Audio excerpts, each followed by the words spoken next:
오늘 본문 말씀은 히브리서 11장 13절에서 16절 말씀 되겠습니다. 신약성경 히브리서 11장 13절.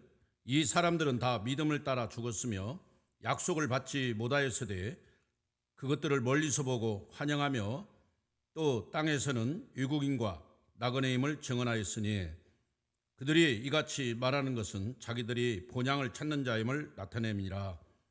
그들이 나온 바 본향을 생각하였더라면 돌아갈 기회가 있었으려니와 그들이 이제는 더 나은 본향을 사모하니 곧 하늘에 있는 것이라. 이러므로 하나님이 그들의 하나님이라 일컬음 받으심을 부끄러워하지 아니하시고 그들을 위하여 한 성을 예비하셨느니라. 아멘. 오늘 설교 제목은 나그네 인생입니다. 우리 인생은 나그네와 같습니다. 잠시 있다 없어지는 풀과 꽃과 같다 그랬습니다. 성경 시편 90편 12절에 우리에게 우리의 날 계수함을 가르치사 지혜로운 마음을 얻게 하소서 그랬습니다. 우리가 날짜 계산, 그래서 모세는 사람이 나이가 70이고 강건하면 80이라도 지나놓고 보면 수고와 슬픔뿐이라고 시편 90편에서 고백한 것입니다. 우리 인생은 초로와 같은 인생, 비가 온 뒤에 산에 걸쳐있는 안개와 같은 인생입니다. 초로나 안개는 해가 뜨면 다 없어지고 끝나버리는 정말 아침 이슬 같은 그 산에 걸쳐있는 안개와 같은 그런 게 우리 인생인데 우리는 천년만년 이 땅에서 사는 것처럼 그렇게 생각할 때가 있습니다. 이탈리아 밀라노 대성당에는 세 가지 그 문이 있는데 그 세 가지 문 아치에 이렇게 첫 번째 문은 모든 즐거움은 잠깐이다. 모든 즐거움은 잠깐이다. 그런 글이 써 있고요. 두 번째 문은 십자가 형상 모양을 하고 있는데 모든 고생도 잠깐이다. 그리고 세 번째 문에는 오직 중요한 것은 영원한 것이다. 이렇게 모든 즐거움은 잠깐이다. 모든 고생도 잠깐이다. 오직 중요한 것은 영원한 것이다. 이렇게 그 밀라도 대성당에 들어가는 문이 세 개인데 그 아치에 그런 글들이 있다고 합니다. 터키 사람들은 고난과 슬픔을 당하면 서로 인사할 때 빨리 지나가기를 바랍니다. 우리나라도 마찬가지죠. 빨리 모든 게 어려운 일이 있으면 지나가는 것이 제일 빠른 겁니다. 인생은 나그네와 같아서 괴로움이나 즐거움이나 이 모든 것이 눈 깜짝할 사이에 지나가 버립니다. 저도 엊그제 초등학교 입학한 것 같은데 지금 올해 60 아닙니까? 이렇게 60 인생이 그냥 팍 지나가 버렸어요. 모세 말로 하면 70이고 강건하면 80인데 저는 모세 말대로 하면 이제 강건해서 20살 더 살 수 있는 거죠. 인생은 나그네. 그 노래도 있지 않습니까? 인생은 나그네 길. 어디서 왔다가 어디로 가는가? 빈손으로 왔다가 빈손으로 가는가? 참 하숙생 노래인데 우리 그런 것 같죠? 나그네처럼, 하숙생처럼, 외국인처럼 잠시 있다가 다 가죠. 외국인들이 지금 한국에 많이 들어와 있는데 그들이 결국은 돈 벌고 어느 정도 안정되면 또 다 자기 나라로 가게 돼 있어요. 그렇습니다. 성경 전체를 보면 인생을 나그네와 행인이라고 했습니다.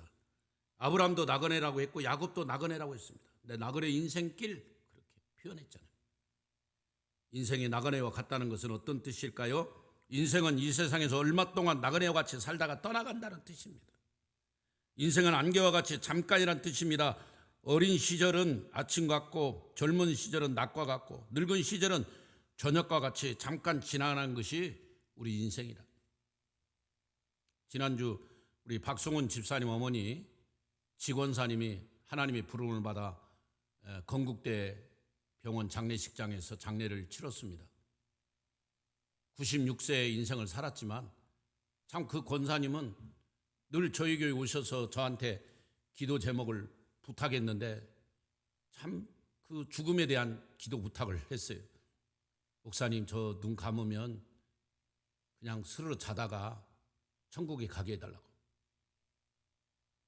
그리고 저녁에 눈 감고 자고 아침에 눈 뜨면 천국에 되게 해달라고. 뭐 이런 기도 제목을 가끔 부탁을 해서 참 그 권사님 기도가 참 특이하다, 아름답다 그렇게 생각했는데 이번에 그 권사님 기도대로 그대로 큰딸네 집에 왔다가 큰딸네 집에서 저녁에 거실에서 주무시다가 그냥 아침에 이렇게 어머니하고 이렇게 가서 흔들어 보니까 이미 숨이 멈춰 있었어요.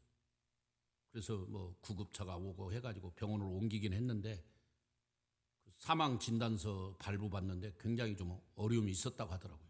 집에서 이렇게 숨을 거두시면 이게 여러 가지 그 조사하는 게 복잡한가 봐요. 어쨌든 그래도 잘 통과돼서 장례를 잘 마쳤습니다. 이게 우리 인생이에요. 내일 일은 난 모르는 거예요. 나그네 같은. 그러면 과연 우리는 어떻게 살아야 되느냐?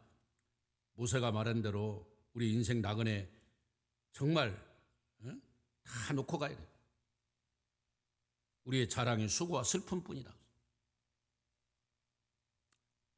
나그네는 떠날 때 두고 가요. 다 갖고 못 가요. 집도 어떻게 갖고 갑니까? 다 놓고 가는. 우리가 호텔 손님으로 있는 동안에 최고급 시설과 서비스를 누리지만 일단 그 호텔을 떠날 때는 모든 걸 놓고 갑니다. 그렇잖아요. 거기에 있는 뭐 여러 가지 이 좋은 뭐 비누라든지 샴푸라든지 저는 호텔 좋은 호텔 가면 막 면도기 그런 거 잘 해놨잖아요. 막 갖고 오고 싶은데 다 놓고 오는 거예요. 거기다 쓰고 최고급 시설 서비스를 누리지만 떠날 때는 다 놓고 그것은 호텔에 속한 것이지 내 것이 아닙니다. 우리가 세상에 잠시 사는 동안에는 좋은 호텔에 사는 손님과 같이 이 모든 시설을 자유롭게 쓰고 살아가지만 세상에 나그네 생활을 마치고 고향인 하나님 나라 떠나갈 때는 그 좋은 것들을 하나도 가지고 가지 못한다는 것이 우리 인생입니다. 아멘입니까? 디모데전서 6장 7절에 우리가 세상에 아무것도 가지고 온 것이 없음에 또한 아무것도 가지고 가지 못하리니. 이러한 나그네 같은 인생을 어떻게 살아야 지혜롭게 살 수 있느냐? 그것입니다. 또 베드로전서 1장 17절에 각 사람의 행위대로 심판하시는 일을 너희가 아버지라 부른즉 너희가 나그네로 있을 때의 일을 두려움으로 지내라. 각 사람의 행위대로 하나님 앞에 가서 심판을 받는다고 말하고 있습니다. 그렇습니다. 우리는 나그네 같은 이 세상에 정들지 말고 여기에서 뭐 하지 말고 영원한 나라 하나님 나라를 바라보며 그 본향을 향하여 가야 되는데 그 본향 집에서 어떻게 하나님이 나에게 말씀하시는가 거기에 관심을 갖고 거기에 어떤 초점을 맞춰서 하루하루 살아가야 돼요. 근데 과연 그런 중심의 신앙, 하나님 나라 천국에 관한 신앙의 그 관심을 가지고 집중해서 오직 그 나라에 가서 하나님 나에게 상 줄 것을 생각하고 사도 바울처럼 그렇게 신앙생활 하는 분들이 몇 분이나 있냐 이 말. 지금 한국에 수많은 목사님들, 전도사님들 계신데 그 목사님들, 전도사님들이 정말 그런 자세로 가고 있는가? 저는 한국에 있는 모든 목사님과 전도사님들만이라도 그런 믿음으로 산다면 대한민국은 엄청난 변화가 일어나고 대한민국은 엄청난 거룩과 성숙과 성화가 이루어질 줄로 믿습니다. 지금 우리가 그렇게 살지 못하는 자체를 좀 회개해야 됩니다. 그렇습니다. 왜 우리가 이 땅에서 나그네처럼 살아야 되느냐? 우리의 시민권은 하늘에 있기 때문에. 빌립보서 3장 20절에 보면은 우리의 시민권이 하늘에 있다. 그렇습니다. 제가 한번 읽어드리겠습니다. 빌립보서 3장 20절. 그러나 우리의 시민권은 하늘에 있는지라 거기로부터 구원하는 자 곧 주 예수 그리스도를 기다리노니 그는 만물을 자기에게 복종하게 하실 수 있는 자의 역사로 우리의 낮은 몸을 자기 영광의 몸의 형체와 같이 변하게 하시리라. 할렐루야. 우리는 고양시에 살고 있고 인천시에 의정부시에 서울시에 살고 있지만 결국 우리의 시민권은 하나님 나라 천국에 있다는 거죠. 우리는 천국 시민이에요. 또 우리는 나그네처럼 유국인처럼 이 땅에 살다가 본향으로 가야 되기 때문이다. 오늘 히브리서 11장 13절 16절.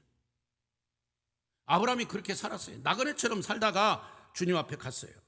이 사람들은 다 믿음을 따라 죽었으며 약속을 받지 못하였으되 그것들을 멀리서 보고 환영하며 또 땅에서는 외국인과 나그네인처럼 살았다는 것. 그들이 나온 바 본향을 생각했더라면 돌아갈 기회가 있었으리. 그들이 이제는 더 나은 본향을 사모하니 곧 하늘에 있는 것이라. 나그네처럼 그렇게 살았다는 거죠. 그 다음에 로마서 8장 18절에 현재 받는 고난은 장차 올 영광과 좋게 비교가 안 된다고 말합니다. 그래서 우리가 이 땅에 살아가는 데는 성도들은 핍박도 있고 어려움도 있고 고난도 있고 생각지 않는 이 고통도 괴로움이 따릅니다. 그래서 찬송가에 괴로움과 죄만 있는 곳 나 비록 여기 살아도 빛나고 높은 그곳을 날마다 바라봅니다. 아멘. 괴로움과 죄가 있는 이곳에 뭐 즐거움이 있겠지만은 지나놓고 보면 슬픔과 고통과 아픔과 어려움이 많다는 거죠. 이 땅에 사는 동안에 더 많이 고난당하고 이 땅에 사는 동안에 주님 때문에 예수님 때문에 더 많은 고통을 받으면 하나님 나라에 가서 그 받을 영광, 하나님 나라에 가서 받을 그 상이 뭐 좋게 비교할 수 없을 정도로 어마어마하다는 거죠. 저는 그걸 믿습니다. 또 네 번째, 우리 주님께서는 우리가 거할 처소를 준비하고 기다리고 계신다. 요한복음 14장 1절에선 너희는 마음에 근심하지 말라. 하나님을 믿으니 나를 믿어라. 내 아버지 집에 거할 곳이 많도다. 내가 너희를 위하여 거처를 예비하러 가노니 가서 거처를 예비하면 나 있는 곳에 너희도 있게 하리라. 할렐루야. 하나님이 우리를 위해 우리가 가야 할 하나님 나라 천국에 거처를 예비하고 그 거처를 준비하기 위해 우리 예수님이 하늘로 올라가셨다고. 가서 다 준비되면 우리를 다시 데리러 온다 그랬습니다. 다섯 번째는 천국에 가면 우리가 행한 대로 면류관이 예비되어 있다. 그 면류관이요 7가지가 되어 있더라고요. 성경에 보면 계시록 2장 10절에 생명의 면류관, 디모데후서 4장 7절 8절에 의의 면류관, 고린도전서 9장 25절에 썩지 아니하는 면류관, 데살로니가전서 2장 19절에서 20절에 기쁨의 면류관, 베드로전서 5장 2절에서 4절에 영광의 면류관, 계시록 4장 4절에 금면류관, 데살로니가전서 2장 19절에서 20절에 자랑의 면류관. 이렇게 7가지 면류관이 있더라고요. 면류관도 7가지, 상도 다양합니다. 우리가 받는 위로, 우리가 받는 칭찬, 우리가 받는 영광 다 다양. 우리가 행한 대로. 그렇습니다. 우리의 시민권은 하늘에 있습니다. 그러므로 육신의 고향보다 마음의 고향인 교회를 더 사랑하고 하나님 나라 천국을 그리워하며 사모하는 자가 되어야 됩니다. 그렇습니다. 예수님이 이 땅에 오시고 십자가에서 피 흘려 죽으시고 부활하신 것은 죄를 용서해 주시고 영생을 얻어 영원한 처소인 천국에 하나님 나라에 우리를 데려가기 위해서 그러신 겁니다. 그러면 주님이 하신 목적은 우리를 천국까지 인도하시고 하나님 나라 이끌기 위해 십자가에서 살찌고 피 흘려 죽으셨는데 우리도 끝까지 믿음을 지키고 우리도 끝까지 주님을 따라서 하나님 나라 천국에 가야 될 줄로 믿습니다. 그게 영광이에요. 그래서 박성훈 집사님 어머니 직원사님은 지난주에 하나님의 부르심을 받아 그 영광의 나라 하나님 나라 천국에 안착하셨습니다. 아무도 갈 수 없어요. 거듭남자만 갈 수 있어요. 그런데 그곳에서도 각종의 행함대로 상이 다르다는 거죠. 여러분, 터키에 가면은 갑바도기아라는 곳이 있습니다. 여기는 정말 많은 기독교인들이 로마의 그 핍박을 피해서 숨어 살았던 곳인데 거기에는 지하 수백 미터까지 파고 들어가서 그 속에서 그 동굴의 지하에 신학교가 있고 또 사람이 그곳에서 죽으면 장례를 지내는 장례 묘지가 따로 있고 결혼식을 하는 연회장이 따로 있고 250년간 그들은 그렇게 살았습니다. 그리고 그 옆에 또 조금 갑바도기아 주변에 가면 이렇게 퍼석퍼석한 산이 있는데 그게 화산을 통해서 이루어진데 우리가 세멘 같이 그냥 가서 이렇게 이렇게 긁어내면 이렇게 동굴이 파지는 그런 곳에다 집을 마련해 가지고 그들이 그곳에 살았습니다. 왜? 신앙을 지키기 위해, 믿음을 지키기 위해. 만약 여러분들에게 그런 환란이 오고 그런 어려움이 와서 여기 북한산에 어디 바위 구멍 뚫고 가서 살아, 그것도 100년도 아니고 250년을. 어떤 사람은 그 속에서 태어나서 그곳에서 결혼하고 그곳에서 죽는 사람도 있었어요. 노마 카타콤도 그랬지만 이 갑바도기아, 터키 순례 가시면, 터키 성지 순례 가시면 꼭 갑바도기아는 꼭 가보세요. 그들이 그렇게 살았던 것은 하나님의 말씀을 붙들고 우리는 이 땅이 아니고 결국 하나님 나라 천국 본향을 바라보며 그 본향으로 가야 될 나그네의 힘을 깨달았기 때문에, 나그네 인생임을 깨달았기 때문에 빈손으로 왔다 빈손으로 갔다. 러시아의 알렉산더 제4세 왕, 유명한 왕이, 권력과 영광이 탁월한 왕인데 그분이 죽었을 때 관에다가 자기 손 2개하고 발이 나올 수 있도록 모든 백성들이 보도록 그렇게 해달라고 부탁을 했대요. 그래서 그렇게 장례식을 치렀는데 그게 뭐예요?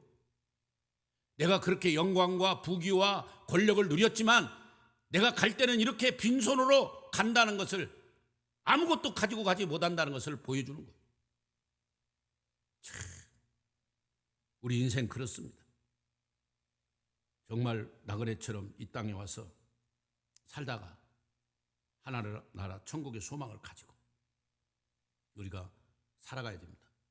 모세는 세상의 부귀 영화 다 포기하고 고난의 길을 걷다가 영원한 상급을 받은 사람입니다. 세상에서 미치고 손해보더라도 하늘의 영원한 상급을 받도록 사는 것이 지혜 있는 삶입니다. 우리는 하나님이 우리에게 맡겨진 청지기들이, 재물도 재능도 지식도 다 하나님이 우리에게 잠시 맡겨주신 거예요. 내 것이 아닙니다. 다 하나님의 것입니다. 여러분, 우리가 맡아 있는 동안 부지런히 장래를 위해 하나님 뜻대로 써야 돼요. 하나님 나라 확장을 위해서 여러분의 물질도 지혜도 건강도 사용해야 됩니다. 마지막으로 죄의 값으로 멸망받아 지옥 갈 영혼들을 복음을 전파하여 구원하는데 우리는 최선을 다해서 가난한 자에게 쌀 100가마니 주는 것보다 그 영혼을 구원하는 것이 더 귀하고 귀하다는 거예요. 한 인재를 선택해서 외국 유학을 해서 몇백만 원 들여 몇천만 원 들여 박사학위 받게 하게 하는 것보다 그 영혼을 귀하게 여겨 전도해서 그 영혼을 살리는 것이 우리가 해야 할 사명입니다. 나그네 같은 인생, 우리의 날수가 신속히 지나감을 깨닫고 하나님을 두려워하는 마음으로 영생을 얻고 천국을 준비하는 자세로 하나님 뜻대로 살아가는, 하루하루 하나님 뜻대로 살아가는, 그래서 정말 주님을 위해서, 하나님 나라를 위해서 결단하고 결심하고 전도하는 일에, 선교하는 일에 최선을 다하자. 목사님, 코로나 시대에 어떻게 전도합니까? 합니다. 지난주도 제가 아는 교회에서도 코로나 기간에 총력 전도주의를 했더라고요. 새신자만, 기존 성도들이 한 200명 모이는데 새신자만 160명 왔대요. 새로운 사람, 코로나 기간인데. 제가 아는 그 집사님 한 분이 15명 자기는 초청해서, 물론 총력 전도주일에 장단점이 있습니다. 만약 그분 중에 한 번만 와달라고 해갖고 온 사람도 있을 겁니다. 그런 것은 좀 부정적인데, 그래도 그 160명이 새로 교회에 와서 예배를 드렸다면 어떤 결과가 있겠습니까? 그래서 코로나 기간에도 1부, 2부, 3부, 4부로 나눠가지고 그렇게 했다. 놀랐습니다. 코로나 기간에 총력전도주의를 하는 교회가.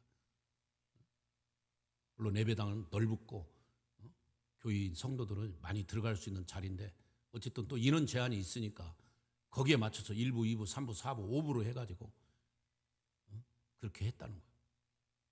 전 놀랐어요. 합니다. 안 된다고 하면 안 되고 못한다고 하면 못하는 거죠.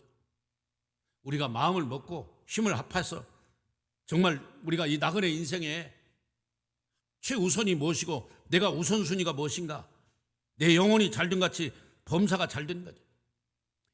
정말 내가 영광이 멸류관, 썩지 않는 멸류관, 의의 멸류관, 생명의 멸류관, 기쁨의 멸류관 받기를 원하고 하나님 앞에 그런 칭찬과 상급을 받을 걸 생각한다면 뭘 못하겠습니까? 이 한 몸 부서져서라도 복음을 위해서, 선교를 위해서 충성하는 거죠. 우리 모두가 이 나그네 같은 인생 속에서 하나님 나라 천국의 소망을 가지고 더 나은 본향, 하나님이 준비하신 그 예루살렘 성, 그 한 성을 예비하셨는데 그 성이 예루살렘 성에, 그 성에 들어가는 그날까지 우리 최선을 다해서 전도하고 선교하는 우리 예수 동행교회 성도님들 되시고 오늘 이 설교를 듣는 모든 분 되기를 축복합니다. 하나님 감사합니다. 이 영광을 받으시고 한량없는 은혜를 내주시고 나그네 인생을 꼭 깨닫고 하루하루 시간 허비하지 않게 하시고 최선을 다해서 영혼 구원에 최선을 다해서 영혼을 살리는 일에 앞장서게 하여 주옵소서. 다음 주는 저희 교회가 생일 27주년 맞는 생일입니다. 하나님, 주님께서 세우신 교회, 주님께서 이끌어 주시고 주님이 기뻐하는 교회가 되게 하여 주옵소서. 지금은 예수 그리스도의 은혜와 하나님 아버지 만각하신 사랑과 성령님의 위로 교통 역사 축복하신 은혜가 오늘 말씀을 듣고 나그네 인생에 하나님 영광을 위하여 최선을 다해 생명을 바쳐 복음 전하기 원하는 여기 있는 모든 성도님들 위해, 가정 위에, 자녀들 위해, 선교사님들 위해, 북한에 있는 영혼들 위해 지금부터 영원히 동재하실지어다. 아멘.